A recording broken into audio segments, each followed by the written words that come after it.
Se habla del boom inmobiliario en el país. Yo nunca arrancaría con un proyecto gigantesco, a pesar de que creo que tengo la capacidad o que puedo hacerlo. La generación Z que ya no quiere comprar, sino prefieren alquilar. O sea, si vas hasta la época posguerra, Segunda Guerra Mundial, ves las tendencias y vas a ver que hay épocas donde el alquiler predomina sobre la compra. ¿Afecta la coyuntura política el desarrollo de proyectos? Cuando el segmento está en una turbulencia política es el peor cliente. Cuando enseñas la práctica de los negocios familiares, entiendes algunas cosas no negociables. Entiendes ese triángulo, entiendes que hay cosas que se mezclan y hay cosas que no se mezclan. He pasado los últimos 15 meses por la Ramiro de Prialé, hora y media del tráfico mientras construían esa construcción. Y digo, wow, este tipo ha logrado una vaina que no es normal en el Perú.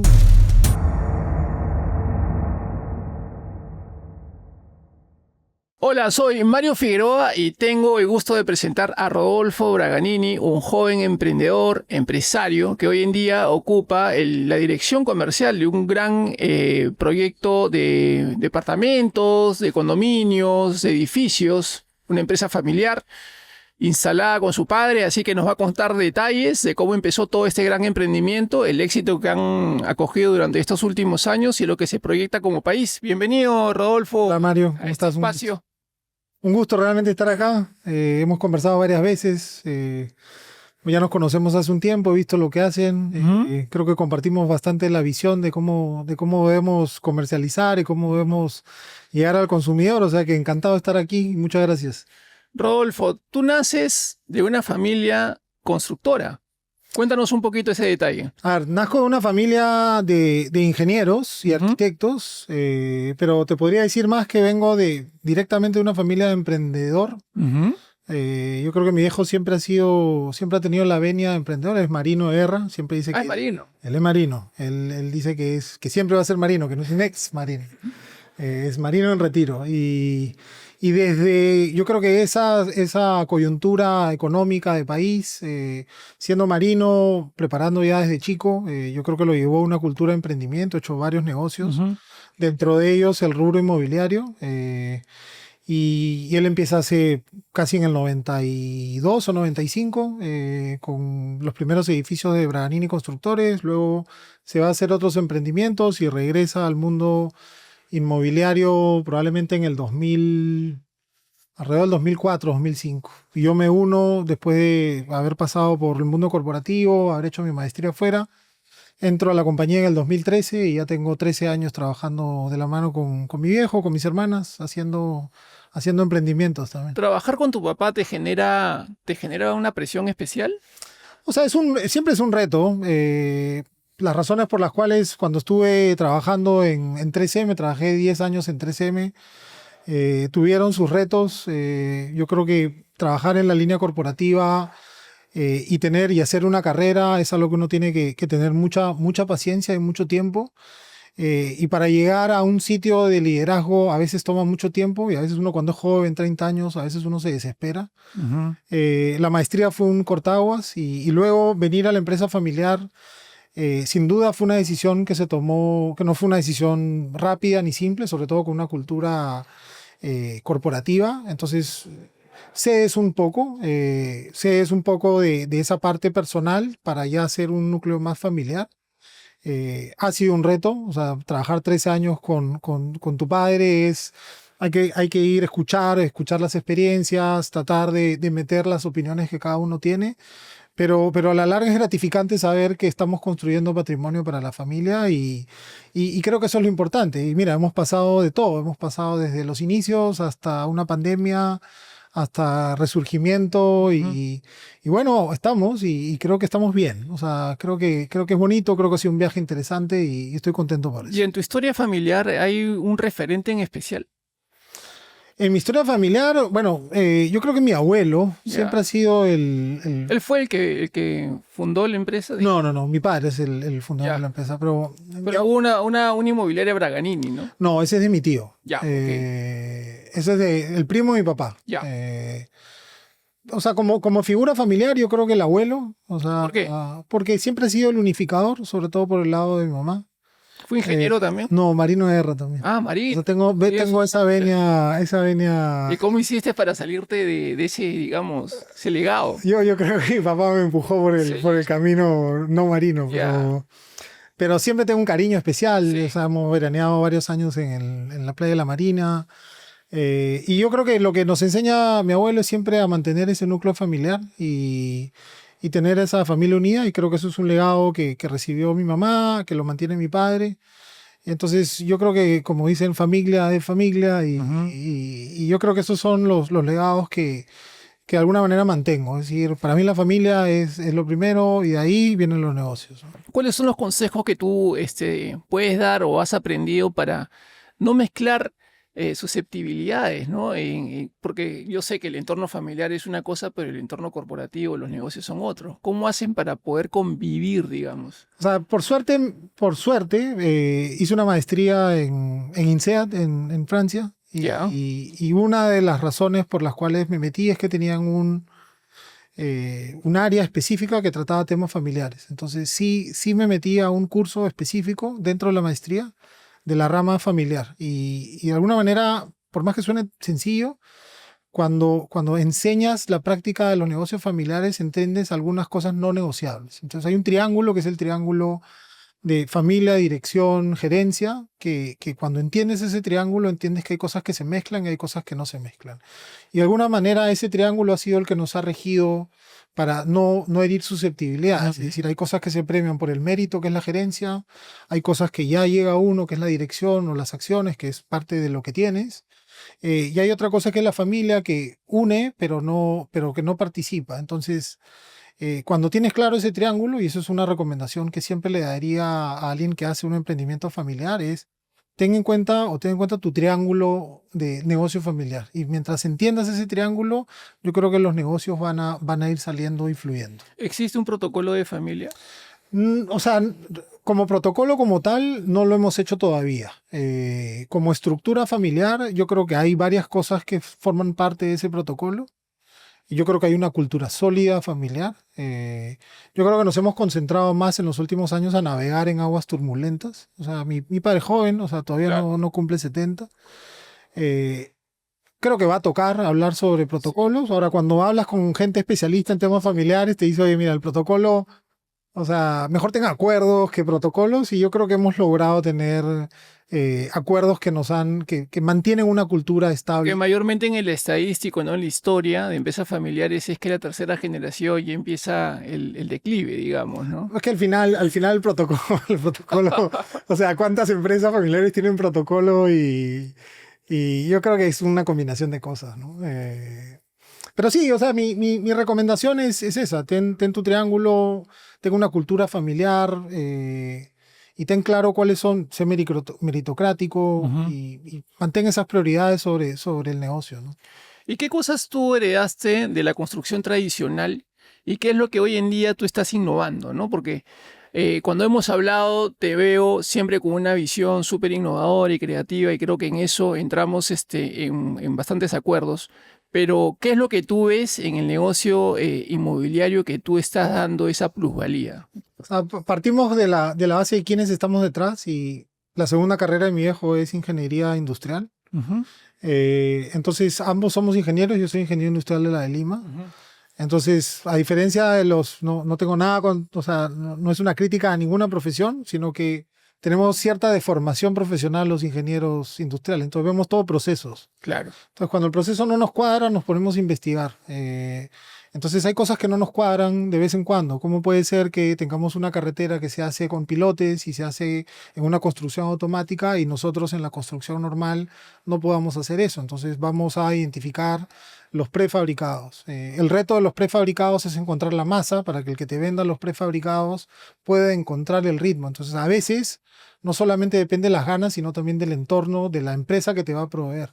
Y por suerte hemos logrado bastantes sinergias y comunicación con empresas como Aceros Arequipa, como Unicon, Ujú. con todos los proveedores, Becton y hemos logrado encontrar a través de esa apertura de poder sentarnos con estructurales, encontrar maneras para hacer que sea más rápida y más eficiente y más automatizada la construcción.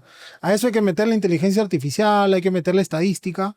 No usamos estadística, no usamos conceptos de calidad que son muy conocidos en la ingeniería industrial. O sea, yo veo una obra como una planta de producción No he logrado todavía, que ese es mi próximo reto, lograr meter conceptos estadísticos dentro de Claro. la recolección. Se recolectan millones de datos en una obra y en el Perú no estamos recolectando esa data. Entonces yo creo que una vez que empezamos a tener esa cultura de recolección de información, empieza a generarse ya esta cultura de inteligencia artificial, de mejoras en los procesos.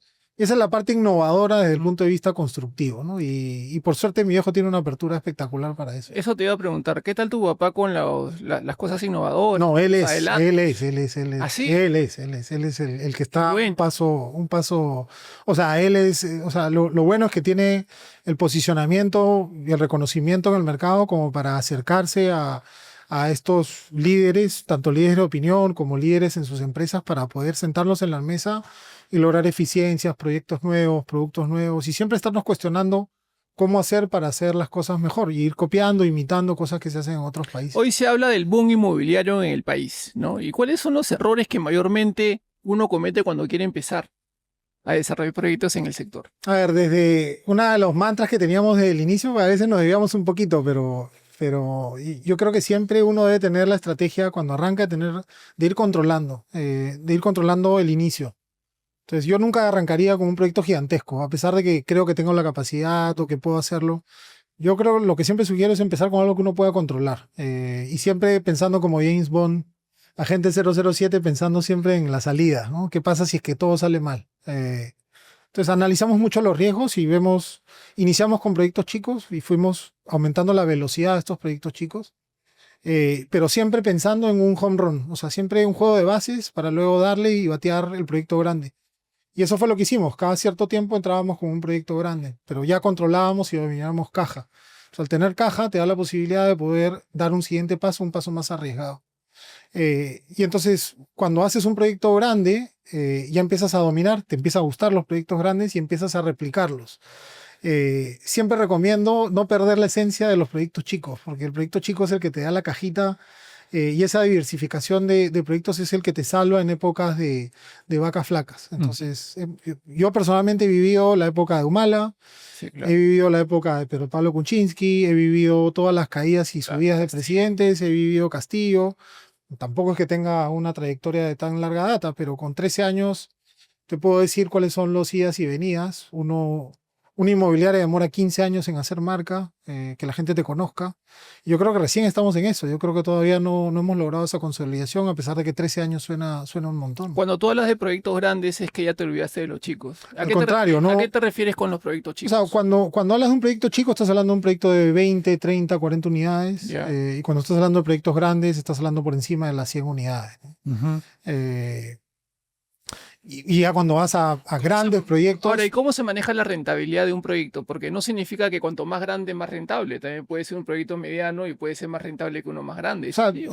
yo siempre he dicho que uno hace plata de dos maneras. Uno hace plata por margen o uno hace plata por rotación. Es decir, hay negocios de poco margen, pero de alta rotación, Al toque. como una peluquería que está todo el rato rotando. Sí. De repente no es un margen muy alto, pero a la hora de darle Sí, la claro. rotación le está generando un ingreso.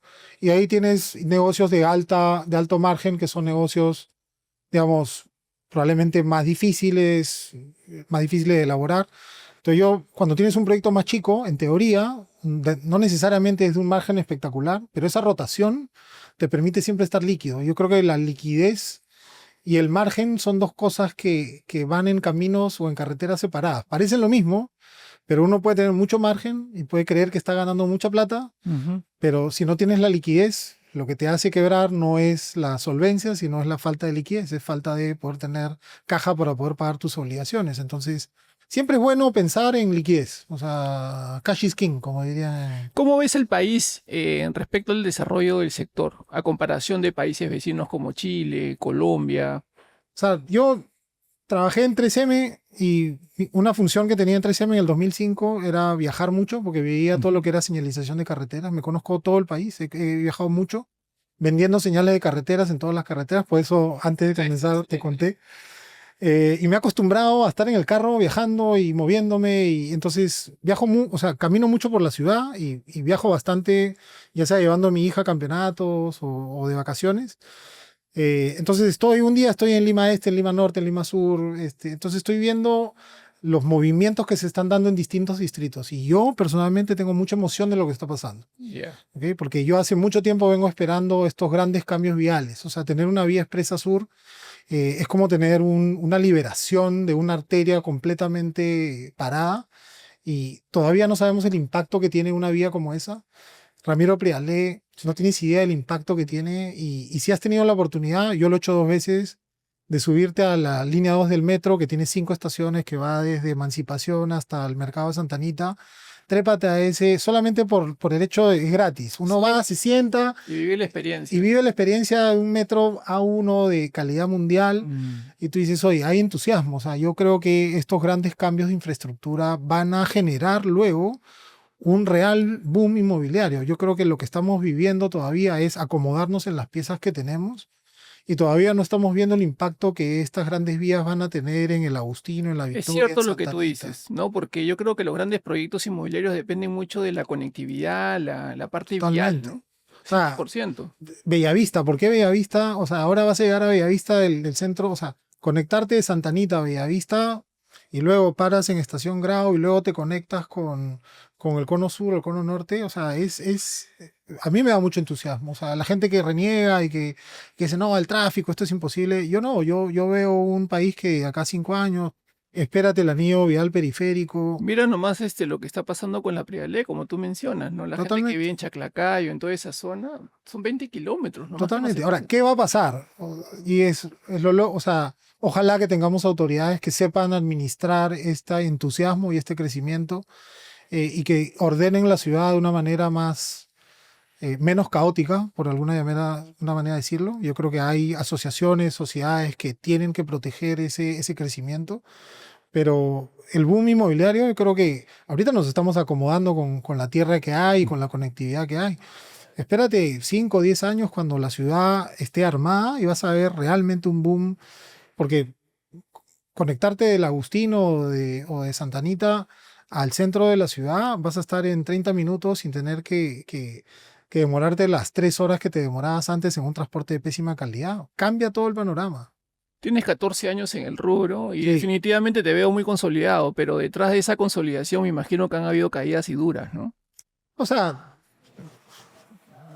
hemos tenido que navegar en aguas Y es turbulentas. normal. No, sí, o sea, hemos tenido que navegar en aguas. ¿Cuál ha sido una de las más fuertes? A ver, No, ¿te la pandemia acuerdas? sin duda, o Sí. sea, sin duda. O sea, siempre lidiar con bancos, manejar comunidades, ¿Cómo están las tasas de los bancos ahora? las tasas están o sea, siempre uno quiere tener una tasa baja porque sí hay una correlación entre que más baja la tasa, en teoría tienes más capacidad adquisitiva.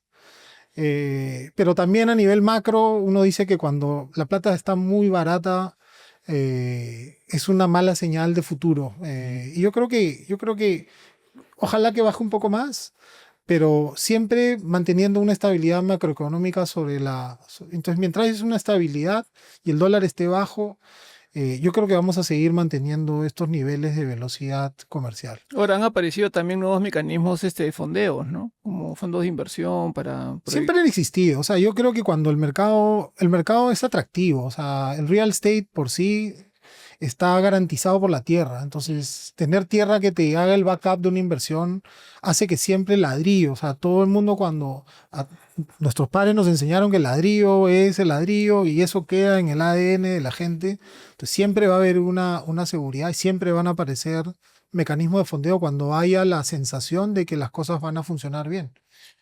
Y estos proyectos de vivienda con un propósito popular, digamos. Con un interés social. Sí, sí, sí, sí. ¿Qué es lo que tú opinas de eso?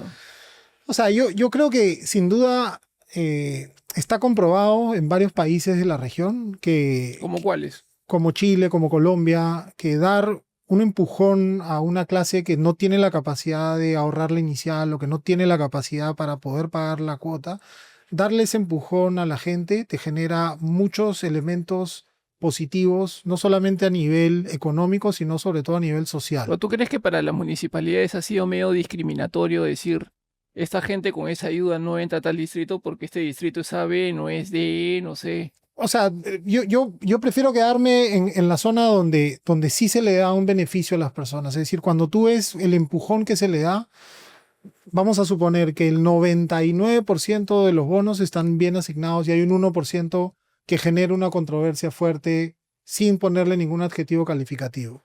Pero si nos centramos en la data, porque soy ingeniero y me centro en la data, el 95, 98, 99% está bien asignado y esa gente sí está generando una, no solamente hacia ellos, sino hacia el resto de personas, sí les está generando un beneficio y un beneficio multiplicador. O sea, todo lo que es el concepto de familia, recibir estos bonos. Y puedes Sí. encontrar todas las aristas posibles que puede tener ese bono, pero Ujú. en general está generando un beneficio a las personas. O sea, y ese es un empujón que ha funcionado en Chile, es un empujón que ha funcionado en Colombia, en México, y yo creo que es algo que funciona acá en el Perú.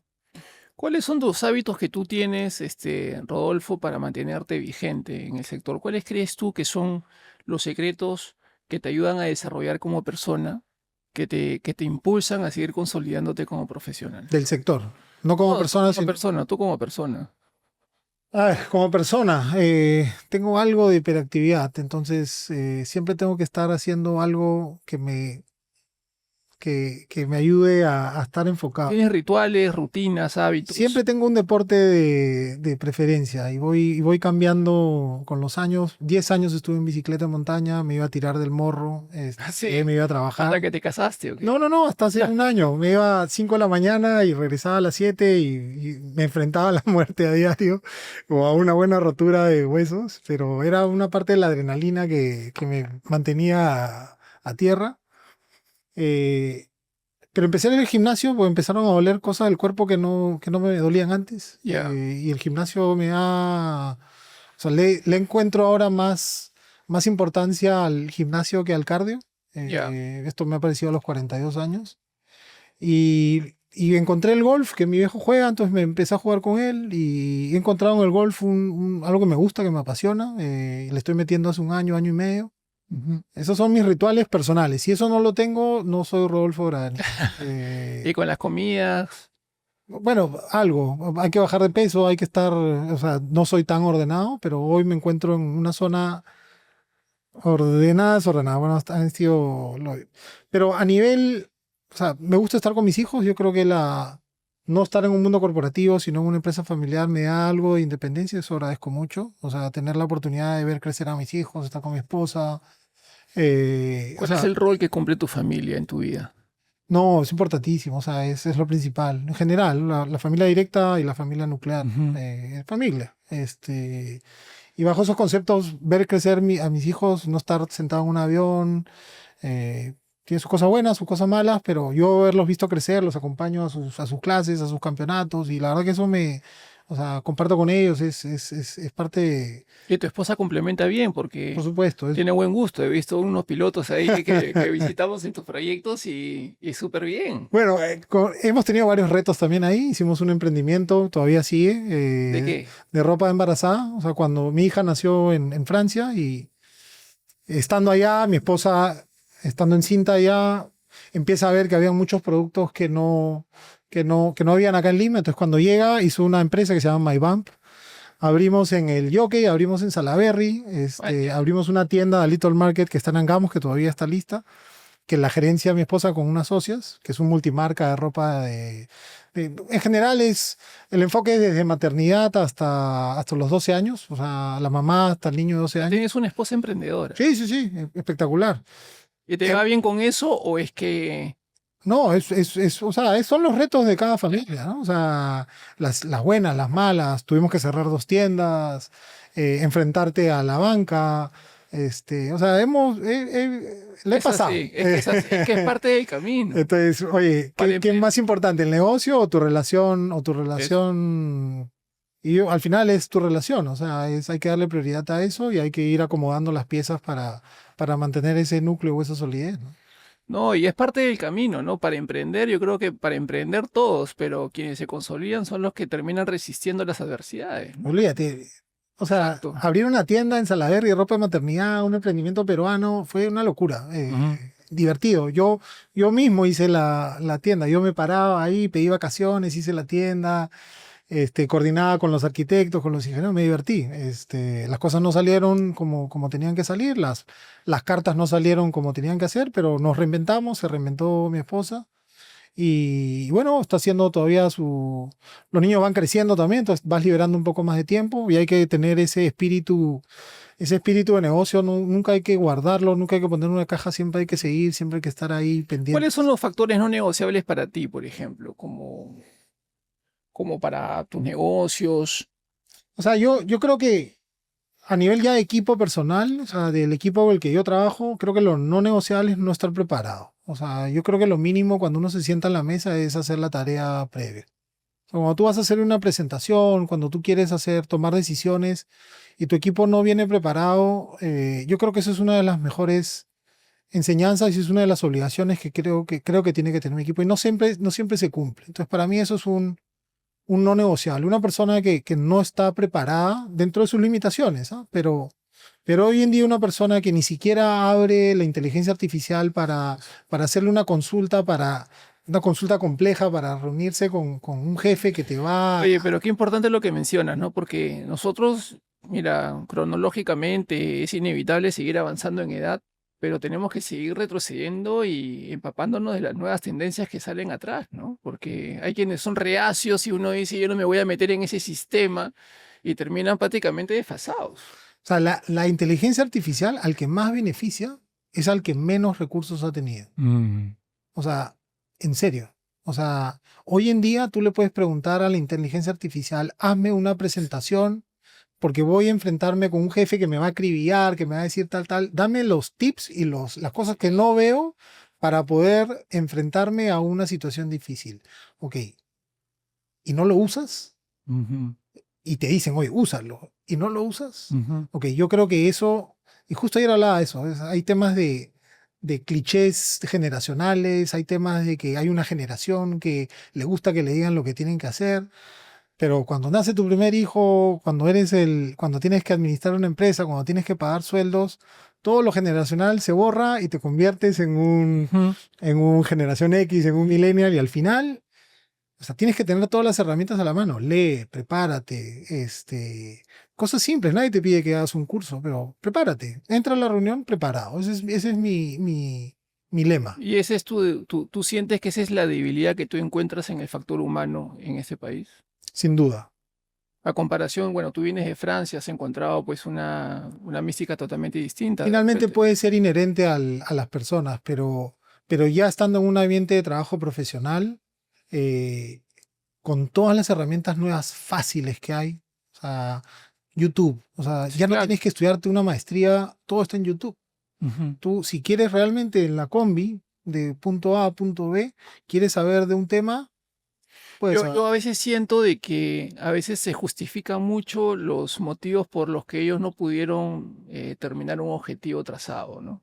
Te das cuenta que es un tema ya de uno. Claro, o sea, no buscas tú los recursos y no están esperando que tú se los des y si por A o B motivos no te lo pidieron, no se lo diste, ellos, bueno, no lo hice. Pero tal cual. Entonces, creo que el lema es, prepárate. Me pasa, o sea, cuando hago algo no de calidad, pues no me preparé. O sea, cuando me preparo, o sea, afilado. Ujú. Pero cuando no me preparo, cuando no leo, cuando no hago la tarea, cuando no dedico horas a una reunión, el resultado es mediocre. Y en general creo que el lema es, hay que subir el estándar, están todas las herramientas dadas para ser mejores profesionales y ha venido un milagro que se llama la inteligencia artificial, que hoy en día es súper eficiente. Tú le tiras un prompt y lo que yo me demoraba, hace poco tenía que hacer un cuadro que Sí, dije, pues, "Oye, este pues, cuadro me va a demorar 15 horas en hacerlo. Y ahora, o sea, 15 horas mensuales haciendo el mismo cuadro. Ahora, un prompt que te va a demorar 10 horas en hacerlo, al siguiente mes, 10 segundos en hacerlo. sí, 10 segundos en hacerlo. optimiza los tiempos, los recursos, ¿no? Y hay que tener o sea, primero hay que ser, o sea, hay que poner, hay que poner el hombro también, o sea, hay que tratar de enseñarle ese cambio cultural a las personas. O sea, antes de yo disparar, yo sinceramente dedico mi tiempo a levantar y ayudar a una persona, coacharla, guiarla, Ujú. eh, y justamente empujarlo a tener esas ganas y ese entusiasmo por descubrir cosas que antes no sabías que existían. Oye, yo en los últimos, serán pues 30 años, ¿no? He visto un crecimiento en el sector Pero más allá de los avances en las tendencias, porque hoy en día los departamentos, ¿cómo se hacen más Son más pequeños? chicos. Y yo me acuerdo, pues hace 30 años sería un imposible, ¿no? Las personas que venían de Europa, uno decía, pero tienes que ir a Europa, y los que iban a Europa sentían pues departamentos enormes, a departamentos chiquitos, ¿no? Entonces acá el concepto era un departamento chico, era de 180 metros, ¿no? Porque tenías departamentos de 280 o 300, y ahora son departamentos de 40, ¿no? Es No, y menos, impresionante. más chicos. Y más chicos, o sea, y también la creatividad de cómo este, generar ambientes de confort en ambientes pequeños. Bueno, pero tú eres hotelero, o Sí, sea, claro. tú en espacios de 16, 18, 19, tú puedes generar un estilo de Sí. confort. En 30 es el doble de espacio o en 40 es el doble de espacio. Sí, Entonces, si se distribuye bien, sí, puede generar una experiencia de usuario simpática, es es decir, interesante. sin prejuicios, ¿ok? Porque a veces de afuera podemos identificar y decir, no, 40 metros o 30 o 60 es muy chico, muy grande, pero cuando ya tú ves la experiencia del usuario en campo, tú dices, oye, no, esto está bien hecho, porque hay que comparar muchas veces de dónde viene esa persona. Porque si hay un problema en este país, es un problema de hacinamiento y de invasiones. Es decir, gente que, o sea, y esto siempre lo dice mi viejo, a las 6 de la tarde, tú no ves gente durmiendo en la calle. A las 6 de la tarde, los 11 millones de peruanos o extranjeros o inmigrantes que tenemos aquí en Lima, a las 8 de la noche están todos durmiendo en una cama. Mm. Todos durmiendo en una cama. Ok, ¿en qué situación está viviendo esa gente? Entonces, muchas de esas personas están viviendo en una cosa que se llama hacinamiento. Entonces, cuando tú generas vehículos de vivienda que pueden adaptarse a personas que salgan de ese hacinamiento, o que salgan, hacinamiento no necesariamente es 100 personas metidas en un cuarto, sino la papá, la mamá, el abuelo, la hija, el hijo de 27, 28, 30 años que ya está incómodo, que quiere salir profesional y no puede porque sigue viviendo en el núcleo familiar. Ok, este tipo de alternativas sirven para poder satisfacer esas necesidades en una población de 11 millones de personas. Pero una sola cosa adicional, eso también abre ciertos nichos o ciertos beneficios. Es decir, nosotros hemos regresado en La Molina a departamentos de 100 metros. Entonces, oye, si toda la tendencia es a 60 metros, ¿por qué estás retrocediendo y estás yendo a 100 metros? Porque hay un nicho y hay una capacidad de pago de un grupo de personas que pueden pagarlo y que están interesados. Entonces, no solamente la tendencia, sino es tener el olfato y la guía para encontrar el producto perfecto para una cantidad de personas específicas. O sea, yo cuando hago un proyecto de 30 unidades, yo necesito encontrar a 30 personas que estén interesadas en ese Ujú. núcleo, ese nicho, ese negocio específico. Entonces, eso es lo que me gusta del negocio, porque es dinámico, porque no solamente es tendencias, hay colores dentro de las tonalidades grises, y eso es lo que hacemos para diferenciarnos, si no todos seríamos iguales. Ahora, el éxito también del negocio inmobiliario es saber apuntar en zonas que tienen proyección de crecimiento, ¿no? Porque lo bonito, bueno, para lo que uno quieren entrar es que se dejan seducir por distritos, claro, que da mucho que decir, pero está caro, o sea, no hay un buen margen. Hay gente que tiene un olfato para el negocio inmobiliario, o sea, yo todavía siento que no lo he desarrollado. Por suerte trabajo con mi hijo que sí. Y él saca cosas que uno Claro. no ve. O sea, dices, oye, acá puede funcionar un edificio de este tamaño. Y dices, no, imposible. Y no, sí, va a funcionar, vas a ver. Y sale el desarrollo y tú dices, y cuando ya lo ves construido, tú dices, oye, que sí. O sea, hemos desarrollado algo que no. Ese es el olfato inmobiliario. O sea, ahí es donde está el negocio. O sea, realmente personas que desarrollan cosas que antes no te imaginabas que iban a ver. El sur hace unos años, Sí, lo que han hecho en Puerto Viejo, ese condominio de playas, me parece uno de los ejemplos de negocios inmobiliarios más ahí yo estoy, impresionantes. ¿eh? O sea, o sea, realmente me entretiene estos nuevos desarrollos que tú dices, oye, acá es imposible y pum, sale un proyecto inmobiliario de la nada. O sea, hay cosas bonitas. Y como te digo, me entusiasma el hecho de que la ciudad esté mejorando su infraestructura para poder adoptar esos nuevos emprendimientos y esos nuevos desarrollos. ¿Y qué opinas tú de los multifamilies y estos proyectos nuevos que están apareciendo? O sea, cuando hablamos de multifamily, hablamos de edificios que son 100% para rentas, un poco para... Ujú. eh, o sea, la ventaja principal es que tienes un solo dueño que hace que el activo, que está preocupado, especialmente preocupado por la calidad de la experiencia del usuario dentro del edificio. Es decir, ese público que hoy en día va a alquilar un departamento donde encuentre, la experiencia del usuario no está diseñada para maximizar esa experiencia. Ujú. Cuando tienes un experto en alquileres, lo que tú haces es mejoras la experiencia del usuario, le das más servicios, mantienes el edificio porque tienes un interés de que eso se mantenga en el tiempo. Solamente por ese hecho me parece un negocio espectacular, porque es enfocado en el usuario, mejorar la calidad del usuario. Pero sí, solo sí funciona cuando tienes a una sola persona que puede tomar las decisiones. Porque si tienes a varios tomadores de decisiones, eso se genera un problema. ¿Qué requisitos necesitas? Necesitas conectividad, necesitas tener eficiencia, necesitas tener sistemas, necesitas mantener una comunidad, porque si no vas a tener todos los vicios, lo vas a tener en un edificio de alquiler. Por lo tanto, un operador que sabe de este tipo de cosas hace que esa experiencia de usuario se masifique. Yo pienso en el usuario, así me enseñaron desde que estoy en 3M, que es mi cultura, entonces es un producto diseñado para mejorar la experiencia de usuario en renta. Y la demanda de renta, no voy a decir que es infinita, pero no ha sido bien abordada en el Perú los últimos años. Entonces me parece que va a seguir la tendencia de Chile. Chile tiene más de 50.000 unidades en renta, nosotros tenemos, en los últimos 2 o 3 años, tenemos 500 o 600 unidades. Se habla mucho de la tendencia, esta generación, que son la generación Z que ya no quiere comprar, sino prefieren alquilar y invertir ese dinero en temas de ocio, recreación, experiencias de vida. ¿Tú qué opinas de eso? Voy a hacer algo más polémico. Ah, Entonces me gusta investigar, entonces son tendencias. sí. Si o sea, si vas hasta la época posguerra, Segunda Guerra Mundial, Ajá. ves las tendencias y vas a ver que hay épocas donde el alquiler predomina sobre la compra y van cruzándose. Yo creo que son momentos y tendencias. También están ligadas al precio de la vivienda. Todo el mundo quiere tener una vivienda. Si la vivienda cuesta $1, vas a comprar una ¿Esa vivienda. cultura es muy latina o es mundial? Yo creo que es ¿En mundial. Europa se piensa así? Lo que pasa es que hay un tema de capacidad de tierra, o sea, tienes que estar en el centro donde las cosas se mueven. O sea, a mí me encantaría tener una tierra, o sea, yo me compré mi departamento a los 28 años y he Claro. visto a gente que no tiene departamentos y tiene 70 años y los veo sufrir.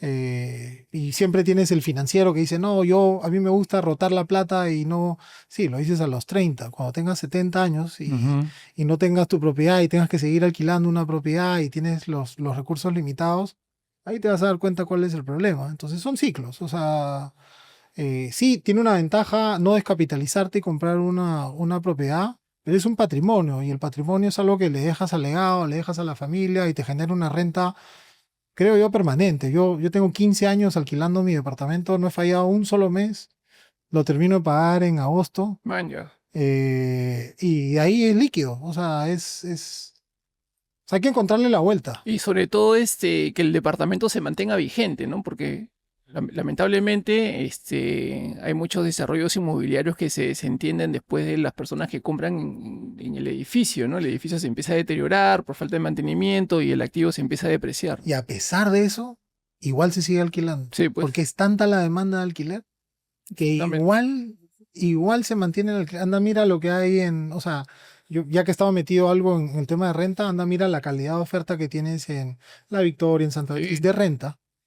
Entonces, cuando vienes y traes un producto de calidad en segmentos más de Lima moderna, yo creo que el mercado te lo va a apreciar. Todo es experiencia de usuario. Le das una mejor experiencia al usuario, check. ¿Qué pasa a ti en los hoteles? ¿Afecta la coyuntura política el desarrollo de proyectos? Ahora Ah, que se vienen elecciones. mira, he tenido proyectos en todos los distritos, no en todos los distritos, en varios distritos. En Caraballo, he estado en San Isidro, he estado en Miraflores, he estado en Cercado. Y la verdad que la estrategia de diversificación hace Sí, que, pues, sí. que siempre que el tema político va para un Claro. lado, uno me funciona, los otros no. Entonces, siempre creo que la diversificación es algo que te ayuda para ese tipo de turbulencias políticas. Yo creo que hay gente que es susceptible a la política, es el segmento A, y cuando el segmento A está en boom, es el mejor cliente, cuando el segmento está en una turbulencia política, es el peor cliente. Entonces, el que está muy metido en el A y no tiene diversificación puede reventarla y ahí de repente en épocas de vacas flacas empieza a tener una turbulencia. Al estar un poquito más diversificado, entonces te digo, mira, me ha tocado los mejores mundos en los peores momentos. Y eso es algo que recomendaría. ¿Tienes un candidato predilecto?